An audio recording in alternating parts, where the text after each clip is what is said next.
A história da Arca de Noé é bastante conhecida.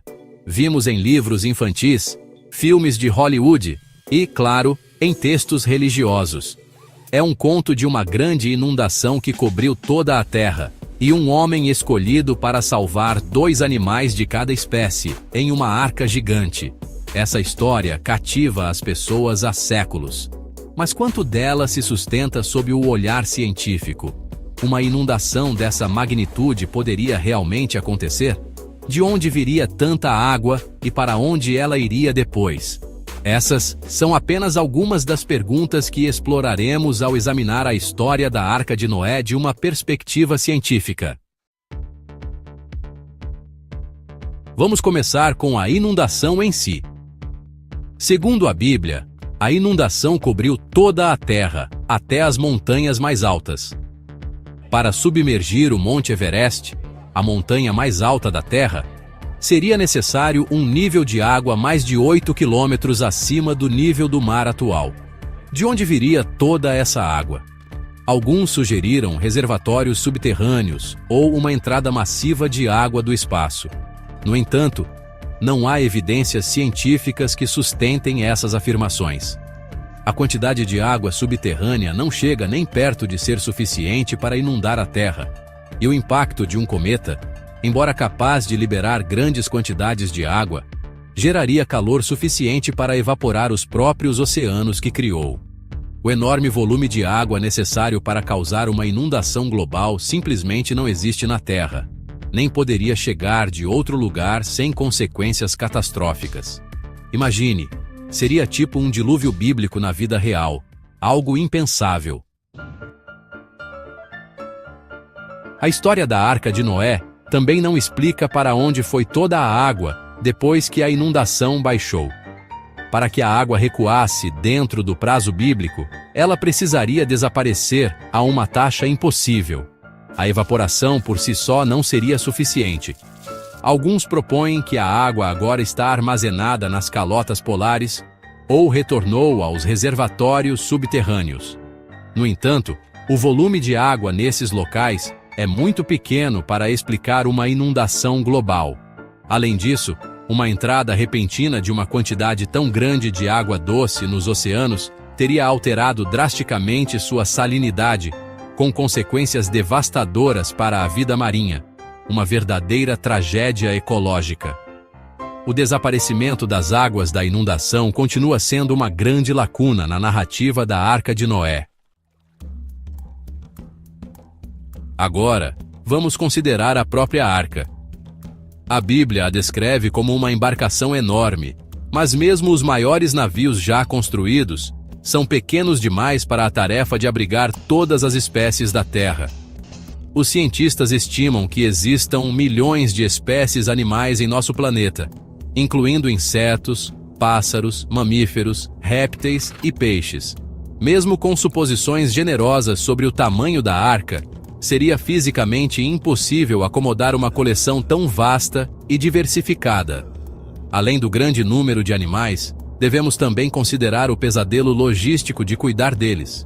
Fornecer comida, água e descarte de resíduos para milhões de criaturas, muitas com dietas e necessidades específicas, seria uma tarefa hercúlea, no mínimo.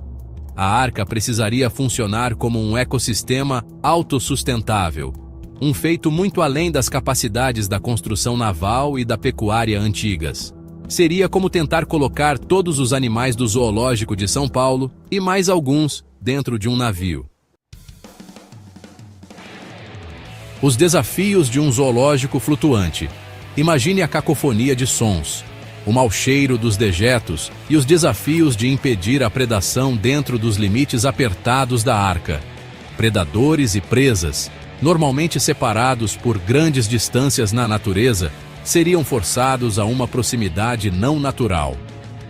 O delicado equilíbrio dos ecossistemas, cuidadosamente mantido ao longo de milênios, seria lançado no caos. A arca precisaria ser mais do que apenas um zoológico flutuante. Ela precisaria replicar os diversos habitats e ecossistemas encontrados ao redor do mundo.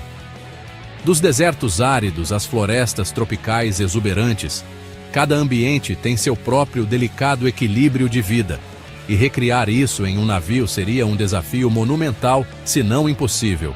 Seria como tentar recriar a Amazônia e o sertão nordestino dentro de um mesmo barco. Um mundo repovoado. O dilema da genética. Agora, vamos imaginar por um momento que a arca pudesse existir e que tenha resistido à tempestade com sucesso. Então, nos deparamos com o desafio de repovoar a Terra com apenas 2 indivíduos por espécie. A diversidade genética é crucial para a sobrevivência a longo prazo de qualquer espécie. Uma reserva genética limitada torna uma espécie vulnerável a doenças e mudanças ambientais. Com apenas 2 indivíduos por espécie, o gargalo genético seria severo, levando à endogamia e a uma série de problemas genéticos. Os descendentes desses animais seriam altamente suscetíveis a doenças e pressões ambientais, tornando improvável que pudessem repovoar o planeta com sucesso. A memória da Terra. Nenhum sinal de dilúvio. Talvez a evidência mais convincente contra uma inundação global esteja no registro geológico. As rochas e sedimentos da Terra são como um livro de história, preservando evidências de eventos passados. Os geólogos estudaram esses registros extensivamente e não há nenhuma indicação de um evento de inundação global como descrito na Bíblia. Em vez disso, o registro geológico conta uma história de mudança gradual ao longo de milhões de anos, com evidências de inundações localizadas, erupções vulcânicas e eras glaciais.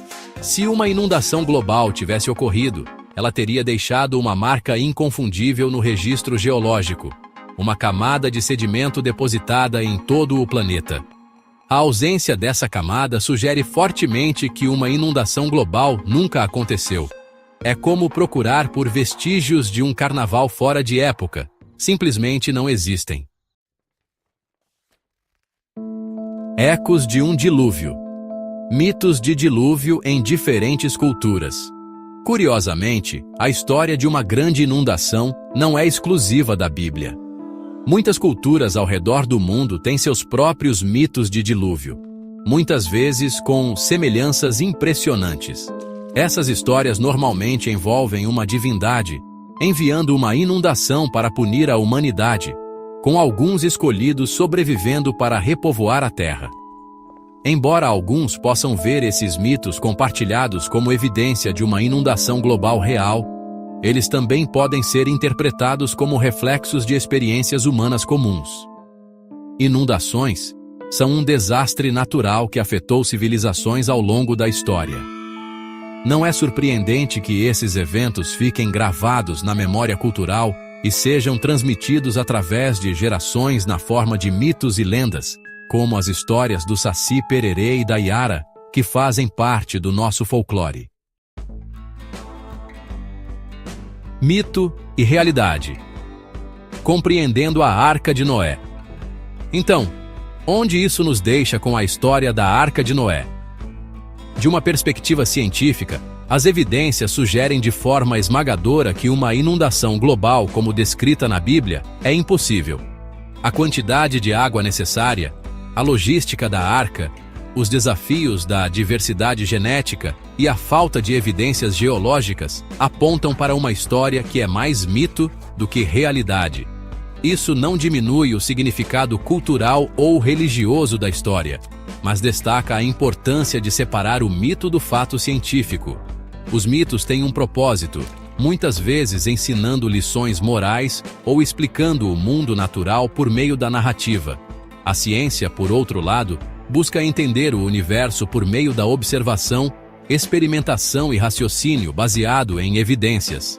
Ao apreciar ambos, ganhamos uma compreensão mais rica do mundo ao nosso redor. É como apreciar um bom livro de Jorge Amado e, ao mesmo tempo, entender os princípios da física que regem o nosso universo.